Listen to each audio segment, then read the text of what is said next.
13절부터 20절입니다. 예수께서 빌립보 가이사랴 지방에 이르러 제자들에게 물어 이르시되 사람들이 인자를 누구라 하느냐. 이르되 더러는 세례 요한, 더러는 엘리야, 어떤 이는 에르미야나 선지자 중에 하나라 하너이다. 이르시되 너희는 나를 누구라 하느냐. 시몬 베드로가 대답하여 이르되 주는 그리스도시요 살아계신 하나님의 아들이시니이다. 예수께서 대답하여 이르시되 바요나 시몬아 내가 복이 있도다. 이를 내게 알게 한 이는 혈육이 아니요 하늘에 계신 내 아버지시니라. 또 내가 내게 이르노니 너는 베드로라.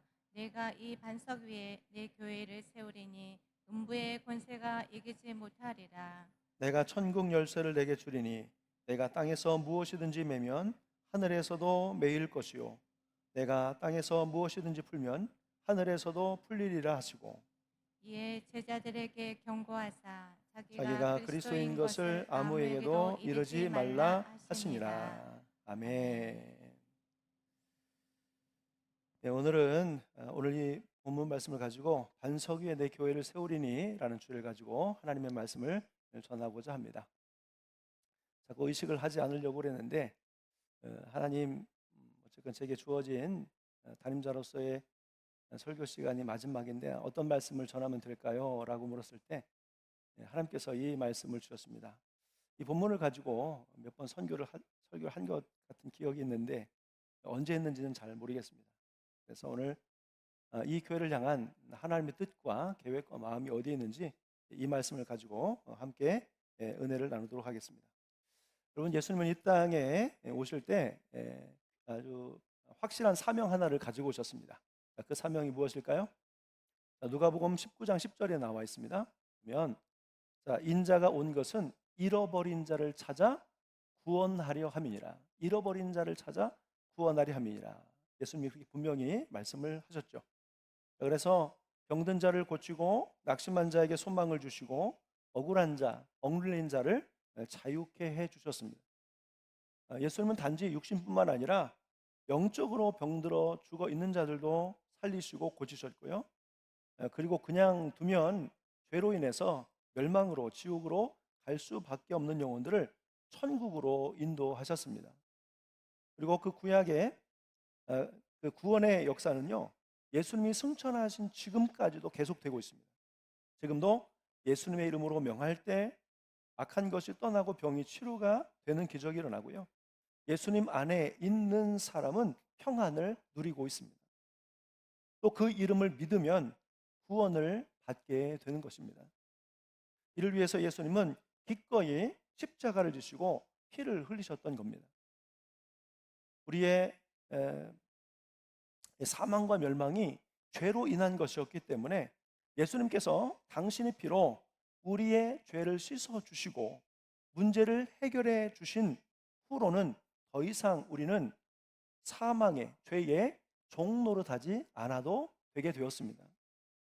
그리고 예수님은 예수님이 승천하실 때 약속을 하나 해주셨습니다. 성령을 보내주시겠다는 약속이었습니다. 그리고 오순절에 그 성령이 임함으로 교회가 세워졌습니다. 예수님의 약속의 말씀이 이루어진 것입니다. 교회는 예수님께서 사역하시는 동안 예수님의 마음속에 늘 있었던, 계획되어 있었던 것이었습니다. 오늘 말씀에 보면 예수님께서 가이사라 빌립보 지방을 지나가시다가 불현듯 갑자기 제자들에게 사람들이 나를 누구라 하느냐 그렇게 묻는 것부터 말씀이 시작합니다. 제자들은 예수님의 물음에 실제 사람들이 했던 말들을 그대로 예수님께 전달해 드립니다. 사람들은 예수님을 뭐라고 생각했습니까? 16장 14절에 더러는 세례 요한, 더러는 엘리야, 어떤 이는 예레미야나 선지자 중에 하나라 하나이다. 여기에 나온 분들은 모두가 다 훌륭하신 분들입니다. 세례 요한은 사람들에게 많은 존경과 사랑을 받았던 분입니다. 심지어 헤롯 왕, 당시 분봉왕으로 있었던 헤롯 왕이 그의 동생 빌립의 아내를 뺏었어요. 아내로 취했어요. 그러니까 제수 씨를 아내로 삼은 거예요. 그것에 대해서 세례 요한이 강하게 질책을 하고 책망을 했습니다.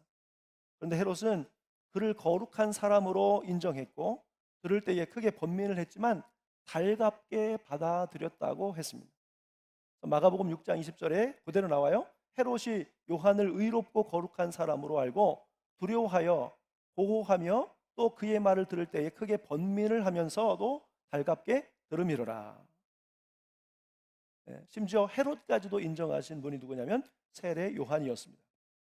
엘리야와 예레미야는 구약을 대표하는 선지자들로 이스라엘에게 하나님의 말씀을 선포하고 회개를 선포함으로 백성들을 죄에서 돌이키게 했던 참 선지자들이었습니다. 모든 유대인들은 지금도 엘리야나 예레미야 선지자를 존경하죠. 자, 이분들과 어깨를 나란히 한다는 것도 큰 영광입니다. 사람들이 이들과 예수님을 비교하는 것 자체가 예수님을 대단한 분으로 인정하고 있다는 증거예요. 그러나 예수님은 여기에서 그치지 않으시고 제자들에게 다시 묻습니다. 그러면 너희는 나를 누구라 하느냐예요. 이는 예수님이 다른 사람은 그렇게 이야기하지만 실제 너희의 생각을 알고 싶어 하는 질문이었습니다. 여러분, 신앙의 시작은요, 예수님을 누구로 보느냐에서부터 출발해요. 예수님이 여러분들에게 어떤 분이신지 여러분이 고백하면서 신앙은 출발하신다고 생각하면 됩니다. 그리고 예수님의 고백은요, 바로 우리 속에서 나와야 하는 거예요. 누구에게 들었어요? 예수님이 어떤 분이시라고 하더라. 또 누구에게 배웠어요? 예수님이 어떤 분이라고 가르쳐 줬어요? 그것을 고백하는 게 아니라 내 안에 계신, 내 중심에서, 내 속에서 예수님이 어떤 분이신지 진심으로 고백하고 답할 수 있을 때 그것이 우리의 신앙이 되는 겁니다. 내가 아는 예수님, 내가 만난 예수님, 나의 예수님에 대한 고백이 필요한 거예요. 여러분들에게 있어서 예수님은 어떤 분이십니까? 자, 베드로는 예수님에 대해서 이렇게 고백을 합니다. 주는 그리스도시요 살아계신 하나님의 아들이시니이다. 예수님이 주인입니다. 예수님이 그리스도이십니다. 예수님이 하나님의 아들이십니다. 라고 그렇게 고백을 하였습니다. 이 대답은 참으로 훌륭한 대답이었습니다. 예수님을 만족시킨 대답이었어요. 이 고백을 듣고 흡족해 하신 예수님께서 이렇게 말씀하셨어요. 바요나 시오나 내가 복이 있도다. 이를 내게 알게 하니는 혈육이 아니요 하늘에 계신 아버지시니라. 자, 이 속에 예수님이 이 대답에 대한 만족함이 느껴지지 않습니까? 그런데 이 문장에서 접속사 하나가 빠졌어요. 그것은 뭐냐면 그러나입니다. 바요나 시모나 내가 복이 있도다. 그러나 이를 내게 알게 하니는 혈육이 아니요 하늘에 계신 아버지시다. 그런 겁니다. 자, 그러니까 이는 내 스스로 안 것이 아니고 하나님 아버지께서 알게 해주신 거라는 겁니다. 예수님을 주로 고백하는 일은 참으로 복된 일입니다. 만일 우리가 예수님을 주로 고백할 수 있다면 이 고백이 우리 속에서 나온 것이지만 우리 안에 계신 성령님을 통해 나온 것입니다. 성령으로 말미암지 않고는 예수님을 주로 시인할 수가 없다고 말씀의 기록이 있습니다. 예수님을 주로 고백할 수 있다는 것은 내 안에 성령께서 함께 하신다는 증거가 될 수 있습니다. 그리고 예수님은 이에 대해서 말씀을 더 하셨습니다. 너는 베드로구나. 내가 내 반석 위에 내 교회를 세우리니 음부의 권세가 이기지 못할 것이라 라고 말씀하신 겁니다. 자, 예수님이 언급하신 이 반석이 무엇이냐에 대해서 카톨릭과 개신교는 좀 논란이 있습니다. 베드로의 이름의 뜻이 반석, 바위라는 뜻이죠. 예수님께서 말씀을 듣고 행하는 사람은 반석 위에 세운 집과 같아서 비바람에도 무너지지 않는다는 말씀을 하신 적이 있습니다. 반석 위에 세워진 집이 비바람이 불어도 끄떡이 없듯이 반석 위에 세워진 교회도 흔들림이 없이 든든할 것이라는 말씀입니다. 자, 이 교회는 바로 이 베드로의 신앙 고백, 즉 주는 그리스도시요 살아계신 하나님의 아들임을 고백하는 이 고백 위에 세워진 공동체인 것입니다. 사람이 아무리 많이 모여도 이 고백이 없으면 교회라고 말할 수가 없습니다. 그냥 무리죠. 그러나 두세 사람이 모였을지라도 이 고백 위에, 이 신앙 고백 위에 있으면 바로 그것이 교회가 되는 것입니다. 자, 그렇다면 교회는 어떤 것이며 왜 예수님이 교회를 세우시려고 하신 것일까요? 자, 아까 읽었던 말씀이지만 다시 한번 제가 읽어드릴게요. 이 반석 위에 교회를 세우리니 그 다음 뭐예요? 음부의 권세가 이기지 못하리라. 예수님이 교회를 세우신 이유는 음부의 권세를 이기게 하심이었습니다. 그러므로 교회는 세상에 존재하는 것들 중에 음부의 권세를 이길 수 있는 공동체인 것입니다. 그렇다면 먼저 음부의 권세가 무엇인지를 알아야 되겠죠? 음부의 권세를 이긴다는 말이 뭘까요? 자, 먼저 음부라는 말은 헬라어로 하데스입니다. 하데스. 많이 들어본 말이죠? 하데스. 이것은 죽은 영혼의 거처, 무덤, 지옥, 지하세계를 가리킬 때 쓰는 단어입니다. 쉽게 이해하려면 지옥이라고 생각을 하시면 되겠습니다. 자, 그리고 권세는 뭘까요? 권세는 헬라어로 필레라는 단어를 썼습니다. 필레. 그런데 필레의 뜻이 뭐냐면 문, 입구, 대문 이런 의미예요. 자, 왜 지금의 성경이 필레를 권세로 번역했는지는 제가 조사해 보진 않았습니다. 자, 마태복음 7장 13절에 좁은 문으로 들어가라 라고 할 때 그 문이 바로 필레입니다. 자, 문이 필레입니다. 그래서 여러분이 가진 성경에도 보면 거기에 문이라고 하면 권세라고 하면서 아마 숫자를 썼을 거예요. 조그맣게 5번 가로 이렇게 썼을 거예요. 그리고 나서 그거에 대한 설명이 각조로 되어 있죠. 자, 뭐라고 되어 있습니까? 대문이라고 되어 있습니다. 대문 이렇게 되어 있습니다. 자, 그러니까 지옥의 문이 견디지 못한다는 말이에요. 그래서 실제 킹 제임스 성경에는 이렇게 번역을 했어요. The gates of hell shall not prevail against it. 자, 지옥의 문이 그것을 이기지 못할 것이다 하는 거예요. 자, 교회는 지옥의 문이 이기지 못하는 그러한 공동체입니다. 여러분 혹시 파리지옥이라는 식충식물을 아십니까? 파리지옥. 가만히 있다가 거기에 벌레가 들어오면 입을 한 2번 정도 해서 닫고 그 벌레를 잡아먹는 식충식물입니다. 지옥의 문이 파리지옥같이 사람을 기다리고 있습니다. 그런데 교회가 먼저 나서서 이 파리지옥 같은 지옥에 들어가는 사람들을 천국으로 인도하니까 그것을 향해 가는 사람들이 없어진다는 거예요. 사람들이 지옥의 문을 향해 가는 것을 못 가도록 무엇이 막는다고요? 교회가 막아야 된다는 겁니다. 교회가 그 역할을 하기 위해서 예수님께서 세우신 겁니다.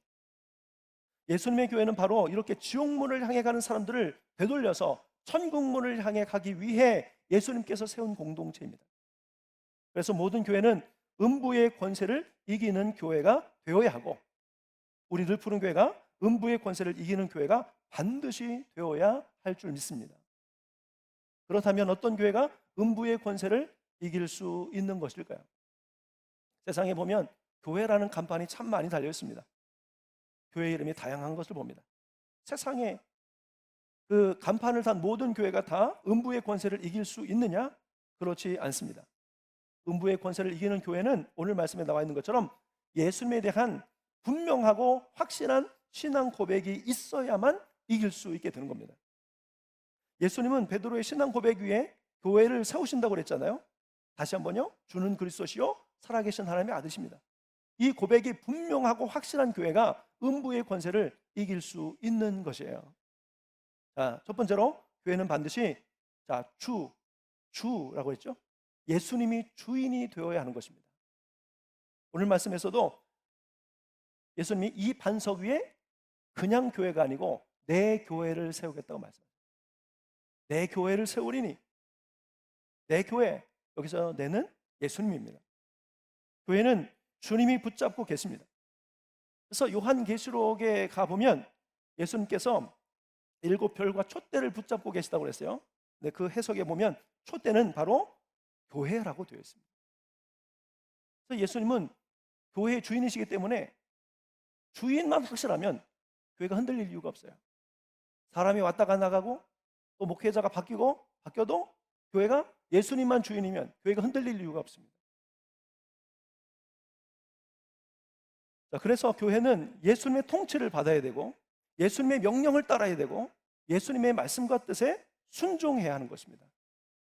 자, 그러나 지금의 교회는 사람이 주인인 것처럼 보일 때가 참 많습니다. 어떤 교회를 보면 예수님이 주인이라기보다는 목회자가 주인처럼 여겨지기도 합니다. 어떤 교회는 그 교회에서 가장 큰 영향력이 있는 그 사람이 주인의 역할을 하는 것을 볼 수가 있습니다. 아닙니다. 오직 교회는 예수 그리스도께서만 주인이 되셔야 하는 것입니다. 그래야 그 교회는 음부의 권세를 이길 수 있게 된 것입니다. 우리 중에 어느 누구도 교회의 주인인 것처럼 행세하는 것을 내려놓아야 됩니다. 천국에 갔는데 예수님이 천국에 오는 모든 분들을 다 반갑게 받아주시는데 어느 날 유명한 전도자가 오니까 예수님이 당신의 자리에서 일어나지 않고 그대로 앉아 계시더라는 거예요. 그래서 평상시와 다른 예수님의 모습을 보면서 궁금해한 사람이 가서 물었습니다. 예수님, 천국문에 들어온 사람을 그렇게 반갑게 맞아주셨는데 왜 오늘은, 그렇죠, 유명한 전도자인데 왜 예수님 이렇게 안 반겨주십니까? 라고 물었더니 예수님이 뭐라고 말씀하셨냐면 저 사람이 내 자리를 뺏을 것 같아서 이렇게 얘기했대요. 네. 우스운 이야기지만 뼈가 있는 말이라고 생각합니다. 교회에서 열심히 있고 잘하고 많이 하고 오래 한 사람이 자신을 주인인 것처럼 착각할 수 있습니다. 혹시 내가 그런 사람이 아닌지 우리는 수시로 살펴야 할 것입니다. 내가 이 교회의 주인이라고 생각하는 사람은 없습니다. 그렇게 말하지도 않습니다. 그런데 교회가 마치 자신이 주인인 것 같이 착각하는 사람들에게는 특징이 있습니다. 첫 번째는 주님께 지혜와 방법을 구하지 않아요. 곧 기도가 부족합니다. 교회의 주인 되시는 주님께 물어야 되잖아요. 하나님 어떻게 하면 좋을까요? 주님 어떻게 하면 좋을까요? 자, 그리고 교회에서 내 마음대로 되지 않고 내 생각이 반영되지 않고 내 수고와 헌신을 기억해 주지 않을 때 섭섭한 마음이 들고 화가 나요. 기분이 나빠집니다.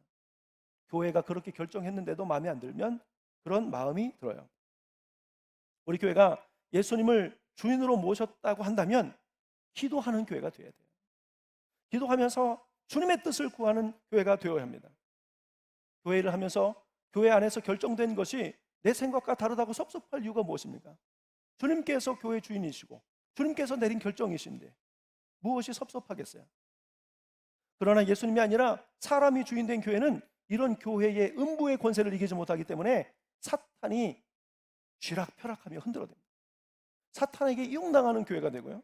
그래서 큰 혼란과 분쟁이 끊이지 않게 되는 것입니다. 예전에 교회 건축을 하면서 그 건축업자와 했던 이야기가 지금도 잊혀지지 않아요. 그 건축업자하고 저하고 굉장히 친하게 지냈는데 그분이 저한테 하는 말이, 목사님, 교회 건축이 정말 어렵습니다. 왜 어려운 줄 아세요? 묻더라고요. 왜 어려운데요? 했더니 이분이 하시는 말씀이 뭐냐면 교회를 지으려면요 건물주가 너무 많아요. 벌써 이해하시고 웃으시는 분들이 계신데 서로 자기가 원하는 대로 해달라고 해요. 어떤 분이 와서 여기는 이렇게 해주세요 저렇게 해주세요 그렇게 얘기해 갔어요. 그래서 고쳐놨어요. 그럼 또 다른 분이 와가지고 아니에요 그거 잘못됐어요 이렇게 해주세요 자꾸 그런다는 거예요. 오직 예수님이 우리 교회의 주인 되심을 기억해야 됩니다. 예수님께 집중하고 물론 순종하는 우리가 묻고 순종하는 우리 교회가 될 수 있기를 예수님의 이름으로 간절히 축원합니다. 음부의 권세를 이기는 교회 두 번째는 뭐냐면 교회가 예수 그리스도이심을 믿고 구원을 받는 교회예요. 예수가 그리스도임을 믿는 공동체가 교회예요. 그리스도는 어떤 의미입니까? 기름 부음을 받은 자라는 뜻이에요. 기름 부음을 받았다라고 하는 말은 히브리어로 마쉬아흐입니다. 마쉬아흐. 자, 뭐와 비슷합니까? 메시아와 좀 비슷하죠? 메시아는 아람어 발음이에요. 그리고 헬라어로는 크리스토스입니다. 다 같은 뜻이에요. 신앙생활을 오래 하신 분들은 잘 아실 겁니다. 구약 성경에서 기름 부음을 받은 분들이 계십니다. 누굴까요? 왕이 기름을 부었고 또 선지자, 제사장이 기름 부음을 받습니다. 기름은 하나님의 성령을 상징하고요. 머리에 기름을 붓는다는 것은 성령이 그에게 임해서 하나님의 사람으로 구별하여 사명을 준다는 의미가 들어있는 거예요. 그러므로 구약시대의 그리스도란 말은 하나님의 일을 위해 구별된 사람을 가리키는 말로요. 이들의 역할은 어디에 있습니까? 구원으로 인도하는 데 있었습니다. 이스라엘 백성들은 다윗의 후손을 통해 하나님의 백성을 구원할 특정한 인물이 나타나기를 기다렸고요. 이러한 그리스도에 대한 예언이 구약의 기록이 되어 있습니다. 그러므로 예수님은 왕이시고, 예수님은 선지자이시고, 예수님은 제사장으로 곧 우리의 구원자로 이 땅 가운데 오셨다는 사실을 믿을 때 교회가 되는 것이고, 음부의 권세를 이길 수 있는 것입니다. 예수님이 우리의 구원자이심을 믿을 때 그 반석 위에 세워진 교회가 음부의 권세를 이길 수 있는 겁니다. 예수님이 구원자라는 사실을 못 믿기 때문에 우리의 믿음이 흔들리고 있습니다. 신앙생활을 하면서도 방황을 하고 있고, 예수님이 아닌 다른 곳에서 인생의 답을 찾으려고 하고 있어요. 다른 방법을 사용하고 다른 대상에게 손짓을 하고 있지 않습니까? 예수님이 우리의 구원자 되심을 믿는다면 우리의 방황은 이제 끝이 날 겁니다. 예수님 안에 해답이 있다는 것을 알게 되고 예수님을 더욱 간절히 찾게 될 것입니다. 자, 음부의 권세를 이기는 세 번째 특징은요, 교회가 예수님이 하나님의 아들이심을 믿는 믿음이 있어야 된다는 겁니다. 자, 그래서 믿어 이기는 교회가 되어야 합니다. 예수님이 왜 하나님의 아들이실까요? 하나님은요, 공식적으로 예수님을 이는 내 사랑하는 아들이라고 말씀하셨습니다. 예수님이 요한에게 세례를 받고 올라오실 때 그때 하늘 문이 열렸어요. 성령이 비둘기같이 임하면서 하늘에서 음성이 들렸습니다. 하나님의 음성이었습니다. 이는 내 사랑하는 아들이요, 내가 기뻐하는 자라.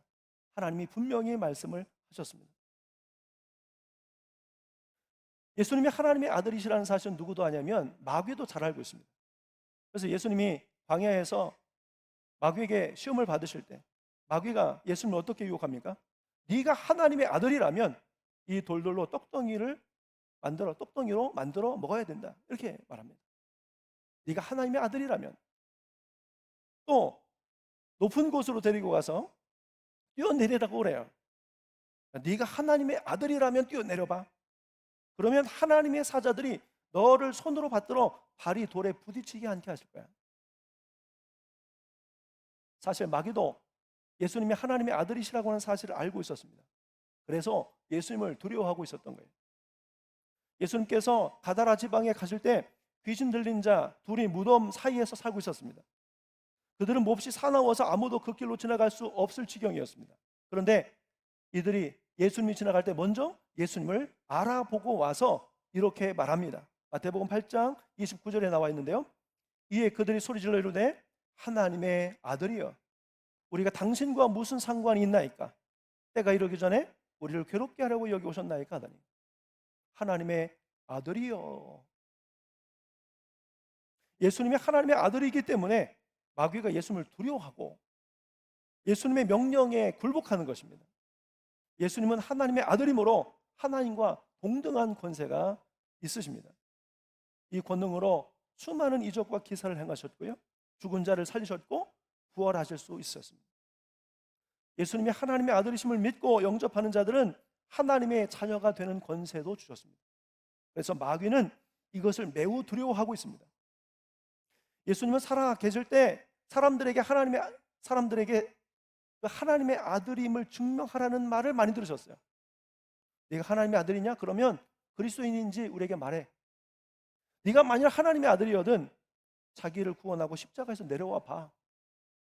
그러다가 예수님이 십자가에 달려 죽으시고 성소 휘장이 찢어지고 바위가 터지고 무덤 문이 열려 죽은 자들이 많이 일어난 가운데 백부장을 통해서 이렇게 고백하게 하셨어요. 이는 진실로 하나님의 아들이었도다. 그리고 복음서의 기자는 한결같이 예수님이 하나님의 아들이시다, 사도 바울도 하나님의 아들이시다, 이렇게 증거하였습니다. 이처럼 예수님이 주인이시고 그리스도이시고 살아계신 하나님의 아들이심을 믿을 때 비로소 교회는 교회가 되고 음부의 권세를 이길 수 있고 마귀도 두려워 떠는 것입니다. 반대로 교회의 간판을 걸었지만 주는 그리스도시요 살아계신 하나님의 아들이심을 고백할 수 없다면 음부의 권세도 이길 수 없고 마귀의 손에 놀아나는 그러한 약한 교회가 될 것입니다. 음부의 권세를 이기게 되면 또한 어떤 일들이 함께 일어나게 될까요? 자, 오늘 말씀 속에 16장 19절 말씀도 읽겠습니다. 이 말씀 같이 한번 읽어보겠습니다. 같이 읽어보겠습니다. 시작. 내가 천국 열쇠를 내게 주리니 내가 땅에서 무엇이든지 매면 하늘에서도 매일 것이요 내가 땅에서 무엇이든지 풀면 하늘에서도 풀리리라 하시고. 아멘. 교회 이야기를 하시다가 갑자기 예수님이 천국 열쇠를 너에게 주겠다는 말씀을 했습니다. 그것은 곧 무슨 의미냐면 이 둘이 상관관계가 있다는 거예요. 천국 열쇠를 받는다는 것은 어떤 의미일까요? 왜 갑자기 베드로에게 교회를 세울 것인데 음부의 권세가 이기지 못할 거야 라고 말씀하시고 천국 열쇠를 말씀하셨을까요? 열쇠는 닫힌 문을 여는 기능을 가지고 있습니다. 땅에서 매면 하늘에서도 매인다는 말, 땅에서 풀리면 하늘에서도 풀린다는 말은 하늘과의 소통이 이루어진다는 의미가 아니겠습니까? 소통이 가능해지니 어떻습니까? 하나님의 마음과 계획과 뜻을 알게 되고 하나님의 은총이 임하고 하나님의 인도하심과 보호하심을 받고 우리가 하나님을 찬양하고 경배하게 되고 하나님의 뜻을 이루며 살아갈 수 있게 되는 것입니다.